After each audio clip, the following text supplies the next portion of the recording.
Kenapa ya di muka bumi ini harus ada yang kaya raya dan ada yang miskin? Kenapa pula di antara banyak rahim wanita-wanita di muka bumi ini, kenapa Rebecca yang cantik dan seksi ini harus keluar dari rahim wanita yang lemah, yang akhirnya dengan secepat kilat meninggalkan dunia? Hanya karena lelaki. Dia tidak meninggalkan apapun, hanya meninggalkan ayah sialan dengan hutangnya hampir 1 miliar. Mereka yang berhutang, tapi Becca yang harus menanggungnya.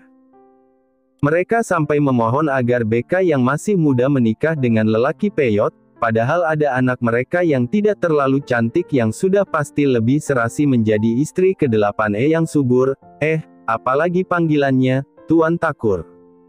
Pokoknya Becca benci sekali. Kenapa Becca harus diciptakan sebagai gadis miskin? Yang tidak bisa makan jika tidak bekerja, gumam Becca dalam hati. Oke, sekarang Becca punya banyak uang, tapi jika bukan karena Rama, Becca sudah pasti tidak ada pilihan.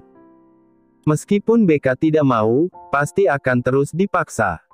Becca tidak bisa tenang karena kemanapun Becca pergi, ayah seperti tahu keberadaannya. Seperti sekarang, suara berisik di depan rumah Tuan Rama. Becca yang akan pergi ke rumah sakit seketika dihadapkan dengan 2 orang lelaki besar. Mereka seperti preman. Becca takut jika CCTV melacak mereka. Atau jika Nyonya Sarah datang dan melihat Becca berurusan dengan preman, bisa-bisa Becca akan langsung dipecat. Atau mungkin Tuan Rama masih mempertahankan Becca, tapi Becca langsung mengajak orang-orang itu menjauh. Kapan lo bayar hutang lo, Tanya salah satu lelaki dengan nada kasar. Becca nampak sangat kesal. Kalian langsung tahu tentang saya. Yang nyuruh kalian ke sini siapa? Padahal sama sekali saya gak pernah datang meminta pinjaman pada kalian, kesal Becca. Rebecca Onindia, di sini ayah lo ngutang 800 juta atas nama lo, kata mereka kasar. Dia bohong. Dia berhutang untuk dirinya sendiri, untuk anaknya Rasta. Kalian pikir dia bisa kuliah di kedokteran karena apa? Karena uang yang dihutangnya itulah. Dan sepeser pun tidak ada yang saya pakai, kata Becca pada lelaki itu. Iya, itu bukan urusan kami, Neng. Yang kami tahu, lo harus kudu bayar hari ini, atau kami berdua bawa lo ke rumah juragan kami, ancam lelaki itu. Iya, itu juga bukan urusan saya kali, Bang. Yang minjem siapa? Yang bayar siapa? Balas Becca. Itu utang lo, sialan. Lo gak mau bayar Tanya lelaki itu, mulai tidak baik pada Becca. Mereka mendekat dan akan menyentuh Becca. Lo cantik. Pantas juragan Takur kepengen banget nikah sama lo. Gak munafik, dia kaya raya, bisa ngasih lo berapa duit asal lo jadi istrinya, kata lelaki itu. Ibu lo aja sana, balas Becca. Benar-benar jalang sialan ini, katanya dan mendekat. Tapi Becca menatapnya berani. Saya akan bayar hutang, asal, kata Becca, menatap 2 lelaki itu. Dapat duit dari mana? Tanya mereka. Ada. Bahkan saya bisa kasih kalian 1 juta berdua, jawab Becca. Sialan, punya banyak duit lo. Abis tidur sama siapa aja, Neng, sampai punya uang sebanyak itu. Tawa lelaki itu dan menyentuh kerah baju Becca mengejek. Becca nampak tersentil. Mungkin jika bukan Tuan Rama, butuh 100-an pelanggan buat bisa dapat 800 juta. Iya, diam, bego. Lo jawab, asal apa, pelacur, kata lelaki di sebelahnya kasar. Becca menggigit bibirnya. Dia pelacur kan? Jadi Becca tidak mau mengoreksi kata-kata mereka. Tagih Rasta di kampusnya, tentang masalah hutang ini, kata Becca. Elo jangan main-main, ancam mereka. Saya kasih kalian 1 juta plus akan melunasi hutang ayah saya, asal kalian bisa datang ke kampus Rasta dan tagih dia dengan cara kasar seperti ini di depan teman-temannya. Tidak usah khawatir, toh yang bayar utangnya mereka saya, kan? Saya akan bayar kalau kalian berhasil mempermalukan Rasta, kata Becca berani. Semakin cepat kalian melakukannya, semakin cepat saya lunasi hutangnya juga, kata BK, membuat kedua lelaki itu saling menatap. Di sini tempat kerja saya. Toh kalian sudah tahu, entah dari siapa yang memberitahu. Saya juga tidak akan kemana-mana, kata BK lagi.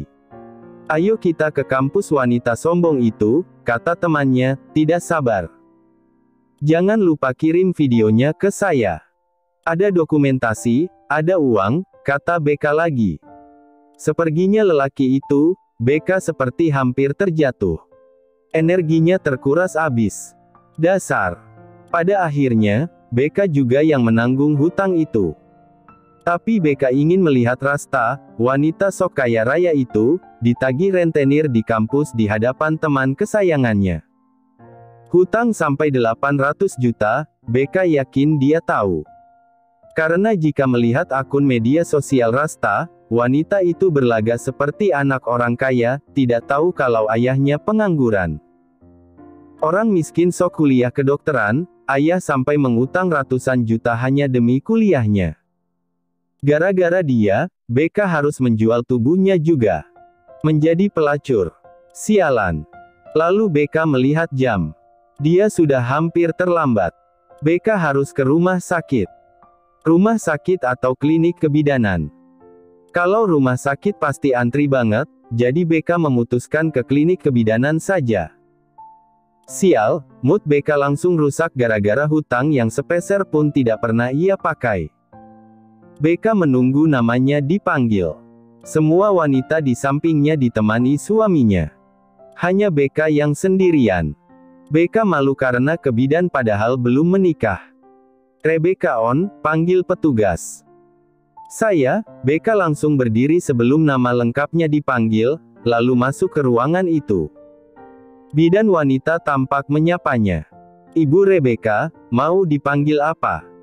BK aja, Bu Bidan, jawab BK. BK ya, mau pasang IUD?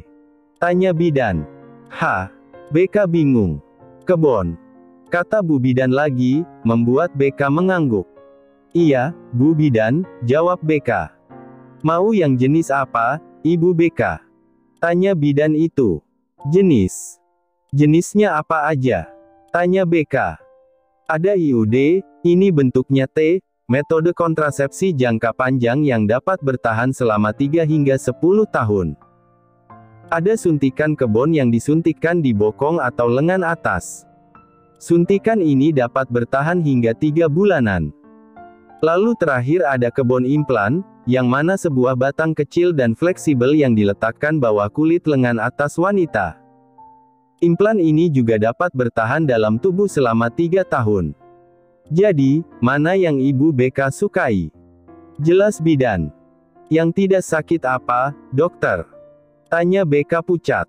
Yang tidak sakit itu suntik kebon, kata Bidan. BK langsung menggeleng. BK tidak mau disuntik. Dokter, boleh saya lihat video YouTube sebentar? Tanya BK. Bidan itu mengangguk. BK langsung mencari video pemasangan kontrasepsi, dan hasilnya semuanya membuat BK hampir pingsan rasanya. Mau kebon suntik saja? Tanya Bidan lagi, ramah. BK diam, nampak syok, membuat Bidan itu tertawa kecil. Sepertinya Bu BK perlu berpikir dulu ya. Boleh ditanyakan ke suami dulu, enaknya bagaimana, Bu? Ibu kesini sendirian ya? Tanyanya. Rama sedang sibuk di kursi kebesarannya.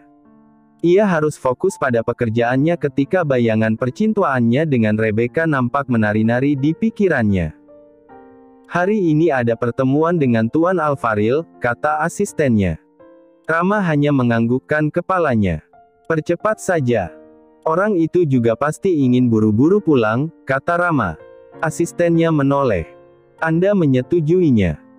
Tanya asisten itu berbinar, padahal ia baru saja akan menyusun kata atas permintaan Tuan Alvaril yang ingin memajukan pertemuan mereka. Biasanya Rama selalu ingin mengambil waktu sore, sehingga klien mereka itu akan lembur, hal yang membuat mereka tidak pernah akur. Dua lelaki ini benar-benar punya ego masing-masing. Namun, bagaimana bisa sekarang tuannya ini mau mengalah? Ya, bilang saja padanya, lebih cepat juga lebih baik, kata Rama. Asisten Rama benar-benar tidak dapat mempercayai ucapan tuannya itu. Baik, Tuan, saya akan sampaikan, katanya dan berlalu dari ruangan itu dengan wajah berseri-seri. Rama akan menyelesaikan pekerjaannya secepatnya supaya bisa segera pulang.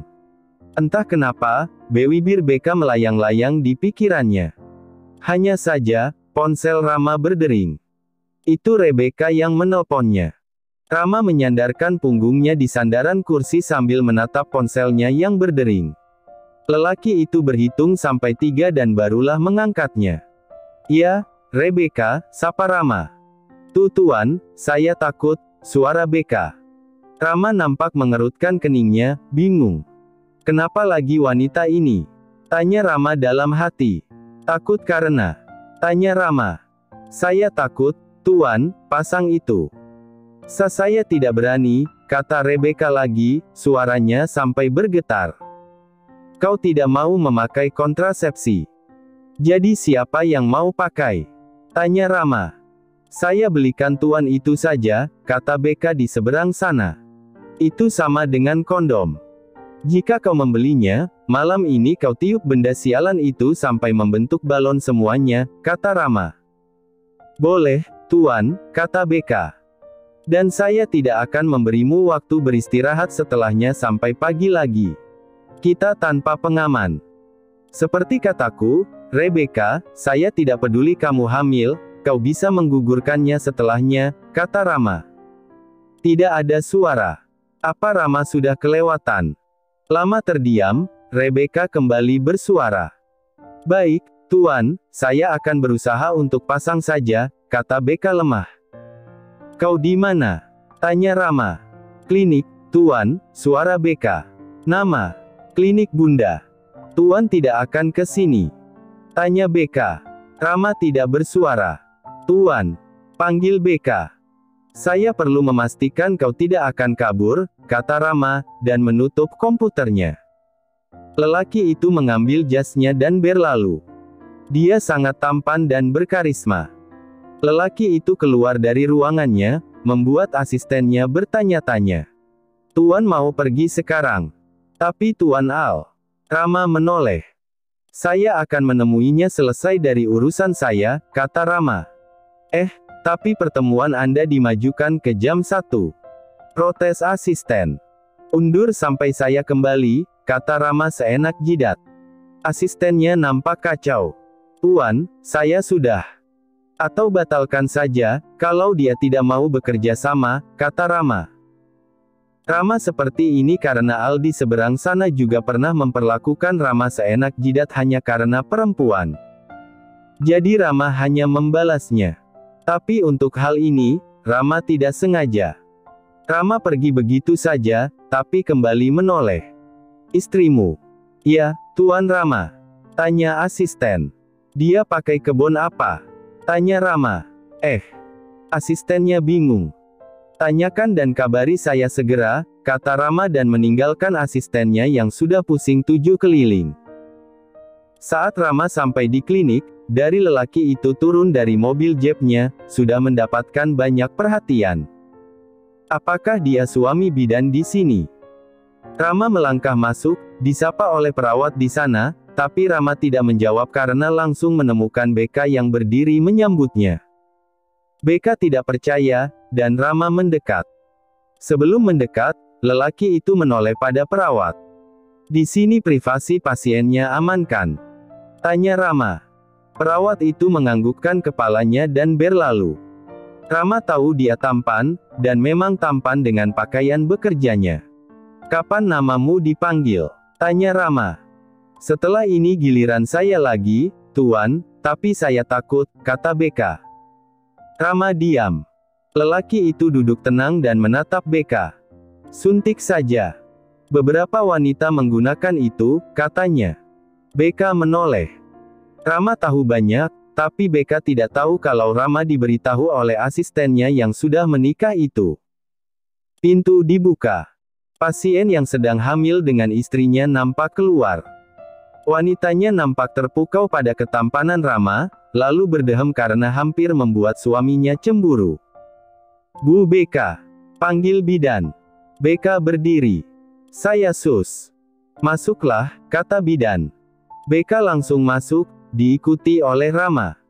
"Wah, sudah membawa suami ya, Bu Rebeka?" kata bidan itu, tersenyum lebar. Beka ingin mengoreksi, tapi Rama mengiyakan. "Benar." Beka diakui, meskipun hanya pura-pura. "Masa iya, Beka?" bilang ia dibeli oleh tuannya. "Sudah memutuskan mau pasang yang mana?" tanya bidan itu, ramah. "Suntik kebon saja, Bu Bidan," kata Beka. "Coba saya lihat lengan," kata bidan. Beka menunjukkan lengannya yang putih dan halus. Bu Bidan nampak berpikir. "Kita suntik di bagian bewokong saja ya," kata Bu Bidan. Beka jadi tegang. Beka menatap Rama yang hanya diam saja. Bewokong Beka mungkin masih memerah, kalau berjalan Beka masih merasakan sakit. "Bu Bidan, kenapa tidak di lengan saja?" tanya Beka. "Nanti bahu kamu nyeri dan susah digerakkan. Lebih baik memang dilakukan di bagian gluteus maximus, itu otot besar yang letaknya di bagian bokong." "Tidak akan sakit, Bu Beka," kata Bu Bidan, ramah. "Berbaringlah di sini," perintahnya. Beka menurut saja. Beka nampak sangat takut, bahkan wajahnya yang pucat bisa membuat Rama ikut merasa khawatir. "Jadi ini pertama kalinya ya, Bu?" tanya bidan. "Iya, Bu Bidan," kata Beka, memejamkan matanya. Biasanya suntik kebon itu memerlukan waktu hingga 7-10 hari untuk dapat mencegah kehamilan. "Jadi, misalnya, Anda suntik kebon pertama kali hari ini, kan, dan ingin berhubungan intim, boleh kok, Ibu. Tapi harus gunakan alat kontrasepsi seperti kontrasepsi untuk Bapak dulu, atau bisa juga konsumsi kontrasepsi darurat setidaknya paling lama 72 jam setelah berhubungan," kata bidan itu menjelaskan. "Saya sudah tulis jadwal suntik kebon berikutnya, dan ini resep anti nyeri, boleh diminum 2 kali sehari. Kalau nanti ada keluhan, boleh dihubungi bagian CS ya, Bu," kata Bu Bidan lagi. Beka mengangguk dan berterima kasih. Cara jalan Beka makin aneh, dan Rama membantu Beka berjalan ke arah mobil. Lelaki itu terlihat sangat lembut. Sampai di mobil, Rama menatap Beka lagi lekat. "Apa masih sangat sakit?" tanya Rama. Beka menoleh. "Sangat sakit, Tuan," kata Beka, menatap Rama. Rama tersenyum, lalu mendekatkan dirinya lagi. Jantung Beka berdetak berkali-kali lipat, apalagi saat Rama kembali mengecup bibir Beka dan melumatnya. "Saya akan melepasmu sampai nyerinya hilang," kata Rama di sela-sela ciuman mereka. Tuan Rama beberapa kali berjalan di depan Beka, membuat Beka menatap lelaki tampan dan besar itu lekat. "Tuan, kenapa?" tanya Beka, melihat Rama yang nampak gusar. Lelaki ini baru kembali dari kantor setelah tadi mengantar Beka pulang ke rumah. Lalu, dan Raka pulang diantar oleh supir keluarga mendadak, karena Beka tidak bisa menjemput Raka. Raka tidak mempermasalahkan itu. Yang penting bisa bertemu Beka di rumah, Raka senang. Kini mereka berdua sedang asik menonton film. Tuan kecil mengeluh pegal karena habis olahraga, katanya, membuat Beka tertawa. "Anak kecil kok udah pegal-pegal," tawa Beka, dan memijit lembut tuan kecilnya itu. Karena saking sukanya, Raka sampai terlelap. Dan disitulah Rama mulai tertarik juga. Rama ingin dipijit juga. Mau bagaimana, Rama punya hak, kan? Begini-begini, Rama bekerja untuk 2 orang ini, untuk Raka, putra kesayangannya, dan untuk Beka, pekerjanya. Ia bahkan baru saja memberikan uang 1 miliar kepada Beka, hanya untuk membayar hutang. Sebenarnya Rama punya pengalaman yang baik dan sangat memuaskan ketika berhubungan dengan wanita ini, mereka bahkan bisa melakukannya sampai pagi, dan Rama benar-benar tidak mau melepaskan Beka. Lalu sekarang, akibat perbuatannya, wanita ini menjadi sangat kesakitan di seluruh tubuhnya. Bahkan baru saja BK disuntik. Dia memilih itu karena ia merasa itu lebih baik daripada kedua pilihan yang ditawarkan. Lalu, kata bidan, mereka harus menunggu sampai 1 minggu agar kontrasepsinya bekerja. Rama tidak ingin seperti binatang yang tidak bisa menahan hasrat dan gairahnya. Oleh karena itu, daripada menggunakan kondom atau kontrasepsi darurat, lebih baik Rama menunggu saja sampai 1 minggu ke depan. Tidak apa-apa, itu waktu yang sangat cepat, Rama. Hanya saja, Rama selalu tertarik dengan apa yang wanita itu akan lakukan.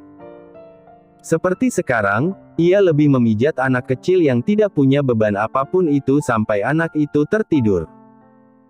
Lalu, ketika Rebecca juga akan tidur di samping putranya Rama, Rama yang sejak tadi bolak-balik mengambil minuman lalu kembali duduk di sofa, akhirnya berdeham. "Tuan, kenapa?"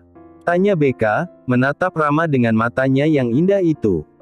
Rama menggeleng dan berlalu meninggalkan tempat itu. Rebecca mengangkat bahu dan memilih kembali tidur di samping Raka. Becca akan memeluk tubuh kecil itu ketika "Becca," suara bariton terdengar lagi. "Iya, Tuan," tanya Becca, kembali bangun dari tidurnya.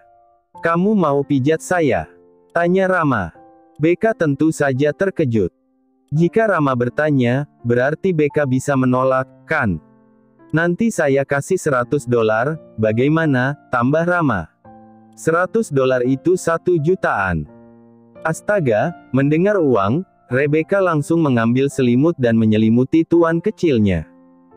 Becca sudah terlanjur rusak, jadi tidak apa-apa. Lagi pula, di mana lagi Becca mendapat tuan yang sedermawan Tuan Rama? Tampan dan kaya raya, meskipun sangat mesum. Becca kemudian berdiri dan berjalan ke arah kamar tuannya. "Tuan, pijatan saya itu tidak enak ya? Pasti Tuan gak ada rasa," kata Becca begitu datang ke kamar Tuan Rama. "Anak saya bisa tidur selelap itu," balas Rama. "Sama dengan Raka pasti berasa, Tuan." "Kalau pijatan saya ke Tuan, pasti tidak berasa," kata Becca. "Saya kirimi uangnya jika kamu berhasil membuat saya tertidur juga," kata Rama. Becca menghela napasnya berat. "Mulai sekarang saja, Tuan," tanya Becca. Lelaki itu melepas baju kaosnya. Becca langsung menatap ke arah lain, malu. Pipinya sampai memerah, membuat Rama tertawa. "Kau sudah melihat semuanya dan masih saja merasa malu?" tanya Rama. Becca mencebikkan bibirnya. "Ingat, kamu jangan godain saya," kata Rama. Rama mulai tidur telungkup di atas ranjangnya, membuat Becca berdecak. "Maka Tuan jangan mudah tergoda," kata Becca. Becca duduk di samping Rama dan mulai mengolesi minyak ke punggung Tuan Rama yang sangat keras. Rama menghela napasnya begitu merasakan sentuhan tangan wanita itu. "Kapan mijitnya, Rebecca? Jangan dielus-elus melulu," kata Rama. "Tuan, ini saya sudah pijit," kata Becca, berusaha memijat punggung keras dan berotot Rama. "Itu hanya sentuhan, Rebecca," kata Rama. Becca menatap Tuan Rama. "Tidak berasa, kan, Tuan?" tanya Becca. Rama diam, melihat kedekatan mereka. Becca kembali menarik dirinya dan kembali memijat punggung itu. "Pasti tidak berasa. Punggung Tuan kayak badak, sangat keras," kata Becca. Rama sedikit terkekeh dan memejamkan matanya. "Membandingkan saya dengan badak, tanya Rama. Becca kemudian menggigit bibirnya. "Tuan, kalau mau dipijat-pijat, ya, supaya mantap, datang ke ahlinya aja. Saya mah gak ada kemampuan buat enakin Tuan," kata Becca lagi sambil memijat Rama. Rama tertawa, lalu bangkit. "Sudah, Tuan?" tanya Becca. Rama menggeleng dan membuka celananya. "Astaga, Tuan mau ngapain lagi?" tanya Becca. "Pijat bagian depan saya juga," kata Rama. Jantung Becca berdetak sangat kencang. Becca menggeleng dan akan pergi, tapi Rama tidak peduli. Menolak saya, perjanjian dibatalkan, kata Rama, tidur telentang. BK hanya bisa membuang napasnya keras. Tuan, bukankah Tuan tidak boleh seperti ini? Tanya BK. Kenapa? Tanya Rama. Tuan kasih saya waktu, kan, 7 hari. Masa iya belum 1 hari udah nyerah? Tanya BK. Yang bilang mau swes sama kamu hari ini siapa? Tanya Rama, elegan. BK menatap Rama. Terus Tuan seperti itu maksudnya apa? Tanya BK, menatap Rama yang seperti mengundang BK. Pijat, kata Rama. Tuan, kata BK, masih tidak mau. Kenapa? Tanya Rama. Pokoknya Tuan tidak boleh macam-macam. Ini masih hari pertama, Tuan. Sebagai lelaki, harus memegang janji, kata BK. Kenapa? Tidak suka dengan mewilik saya. Tadi malam kamu bilang enak, loh, kata Rama. Tuan, BK memerah pipinya. Rama menatap BK dalam. BK menggigit bibirnya. Masih sakit, Tuan, cicit BK. Rama menganggukkan kepalanya. Kemari, atau saya suruh kamu duduk di atas sini. Saya hampir tidak punya belas kasih, kata Rama. Tuan sudah gila, kata BK, dan mendekat, tidak punya pilihan kabur. Rama tertawa dan memejamkan matanya. Saya hanya ingin dipijat, jadi tidak usah berharap mau ditiduri, kata Rama.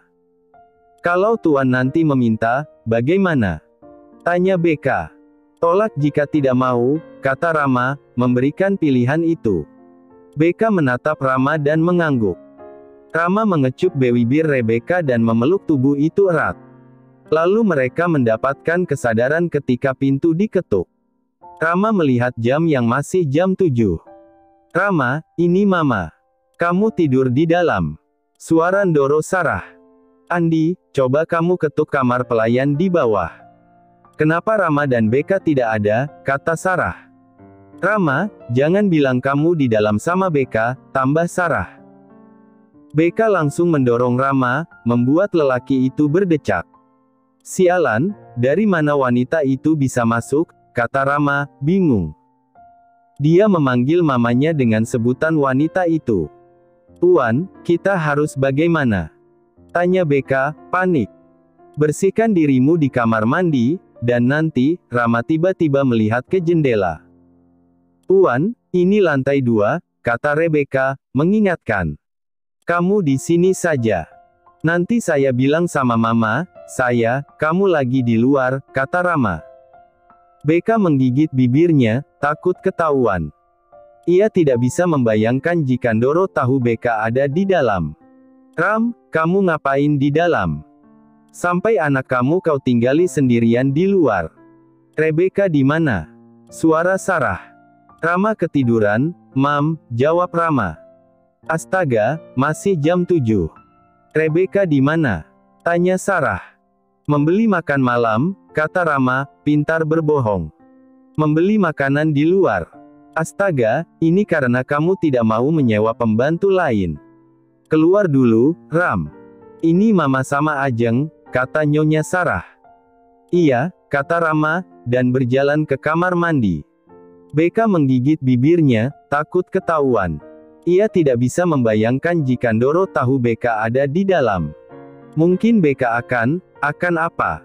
Apakah BK akan diviralkan? Duh, BK takut banget. Terima kasih sudah menonton, guys. Jangan lupa klik like jika kalian menikmati cerita ini, subscribe untuk update konten seru lainnya, dan tinggalkan komentar di bawah tentang apa yang kalian pikirkan atau cerita apa yang ingin kalian dengar selanjutnya. Dukungan kalian sangat berarti. Sampai jumpa di video berikutnya.